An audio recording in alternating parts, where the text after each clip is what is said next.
Hi, I'm Lexi Savides for CNET. This is a first look preview at the Canon G1X Mark II. Now, Canon has had one previous attempt at the large sensor G series advanced compact camera.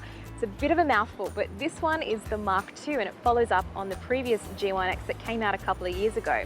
The body design is totally different. Unlike the large, very tall G series G1X that came before, this one is much more shaped like a traditional compact camera. Obviously, it's a little bit bigger.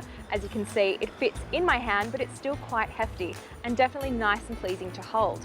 Now, depending on what market you're in around the world, you'll either get the option of an included external grip to make this configuration a little bit chunkier and easier to hold, or you're just going to have the standard grip configuration like so. Around the lens are two rings. The one at the front is just a standard manual focus ring and it moves smoothly and freely. You can also use expanded focus on the back of the screen to see more precisely what you're focusing on. The one at the back, however, is much more interesting. This is a full-on aperture ring. It moves in 1/3 stops, so it clicks really nicely between each of your stops. And it can also double when you're in manual exposure mode as your shutter exposure ring. So you just need to press the exposure compensation button on the back of the G1X Mark II, and then it flicks between either parameter if you're in manual exposure mode. At the back is a giant LCD screen. It also now totally flips up 180 degrees. Now, even though the market for the G1X Mark II, I'm pretty sure is not the selfie crowd, it's still pretty useful to have nonetheless, and it can also tilt back and pivot on a hinge like so, which is really useful for some covert street photography if that's your particular style. It's nice and bright, high resolution, 1.04 million dots. It's also a touch screen, so you can get up close and personal with your images. There's a pop-up flash included too. At the top on the mode dial is a bunch of custom modes. There's also a dedicated movie mode, full PASM exposure control, full automatic mode, scene modes.